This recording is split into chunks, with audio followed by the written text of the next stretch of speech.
सभी श्रोताओं का विज्ञान की दुनिया में हार्दिक स्वागत, अभिनंदन। आज का इस वीडियो में जो शीर्षक है ये काफ़ी दिनों से चल रही लड़ाई का है, जो इस समय बहुत ही ज़्यादा जागरूक है।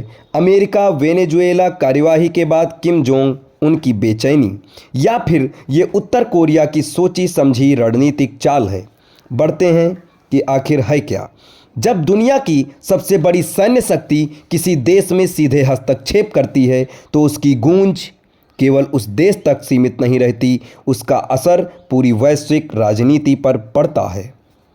हाल ही में अमेरिका द्वारा वेनेजुएला के खिलाफ की गई सैन्य कार्यवाही के बाद एक बड़ा सवाल अंतर्राष्ट्रीय विश्लेषकों के सामने खड़ा हो गया है। क्या इस कार्यवाही से उत्तर कोरिया के तानाशाह किम जोंग उन घबरा गए हैं, या फिर जो कुछ हम देख रहे हैं वह डर नहीं बल्कि रणनीतिक शक्ति प्रदर्शन है। अमेरिका की कार्यवाही ने क्या संदेश दिया? अमेरिका की वेनेजुएला में कार्यवाही को कई विश्लेषक केवल क्षेत्रीय हस्तक्षेप नहीं मानते बल्कि इसे एक वैश्विक चेतावनी के रूप में देखते हैं। इस ऑपरेशन ने 3 बड़े संदेश दिए हैं। पहला, अमेरिका आज भी बिना लंबी चेतावनी किसी देश की सत्ता को चुनौती दे सकता है। दूसरा, जिन देशों के पास मजबूत सैन्य या परमाणु प्रतिरोध नहीं है वे आज भी असुरक्षित हैं। और तीसरा ये कि अंतर्राष्ट्रीय कानून ताकतवर देशों के लिए लचीला हो सकता है। यही बिंदु उत्तर कोरिया जैसे देशों के लिए सबसे ज़्यादा चिंताजनक है। उत्तर कोरिया की प्रतिक्रिया, डर या डिफेंस। अमेरिका कार्यवाही के तुरंत बाद उत्तर कोरिया ने जो कदम उठाए हैं वे संयोग नहीं माने जा रहे। बैलिस्टिक और हाइपरसोनिक मिसाइल परीक्षण, अमेरिका की खुली आलोचना, परमाणु बलों का युद्ध के लिए तैयार बताना, किम जोंग उनकी खुद सैन्य गतिविधियों की निगरानी। सतही तौर पर यह सब घबराहट जैसा लग सकता है, लेकिन विशेषज्ञ कुछ और ही कह रहे हैं। किम घबरा गया, ये निष्कर्ष क्यों अधूरा है? राजनीतिक विश्लेषकों के अनुसार किम जोंग उन का व्यवहार डर से ज़्यादा सबक लेने वाला है। वेनेजुएला की स्थिति ने उत्तर कोरिया को यह याद दिलाया कि जिस देश की सत्ता अंतर्राष्ट्रीय दबाव में कमज़ोर पड़ती है वह अगला निशाना बन सकता है।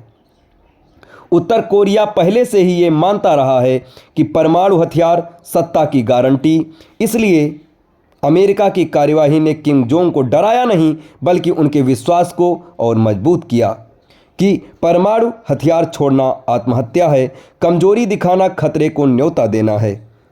रणनीतिक संकेत आखिर है क्या? उत्तर कोरिया का ये व्यवहार वास्तव में एक राजनीतिक संदेश है। अमेरिका के लिए हमें हल्के में मत लो, चीन के लिए हम अब भी ज़रूरी खिलाड़ी हैं, रूस के लिए हम पश्चिम के खिलाफ एक धुरी हैं, दुनिया के लिए वेनेजुएला हम नहीं हैं। ये डर नहीं बल्कि डिटरेंस पॉलिसी का क्लासिक उदाहरण है। वैश्विक राजनीति पर असर, इस पूरे घटनाक्रम के दूरगामी प्रभाव हैं। परमाणु हथियारों को छोड़ने की किसी भी पहल पर देशों का भरोसा और कमज़ोर होगा। तानाशाही शासक और ज़्यादा सख्त होंगे। छोटे देशों में सत्ता परिवर्तन का डर बढ़ेगा। शीत युद्ध जैसी मानसिकता लौट सकती है। विशेषज्ञ मानते हैं कि वेनेजुएला की घटना ने न्यूक्लियर होने या न होने की बहस को फिर से जिंदा कर दिया है। इन सब का निष्कर्ष ये निकलता है कि डर नहीं, चेतावनी है। ये कहना कि किम जोंग उन घबरा गया एक सरलीकृत निष्कर्ष है। असल में यह एक ठंडी, गणनात्मक और रणनीतिक प्रतिक्रिया है। उत्तर कोरिया ने अमेरिका की कार्रवाई को एक चेतावनी के रूप में लिया है और दुनिया को यह दिखाने की कोशिश की है कि हम वेनेजुएला नहीं हैं और बनने भी नहीं देंगे। दोस्तों, ये विचार आपको कैसा लगा? आपको इस वीडियो को देखकर अगर मन में कोई विचार आ रहा है तो आप कमेंट बॉक्स में ज़रूर बताएं और हमारे चैनल के साथ बने रहें। धन्यवाद।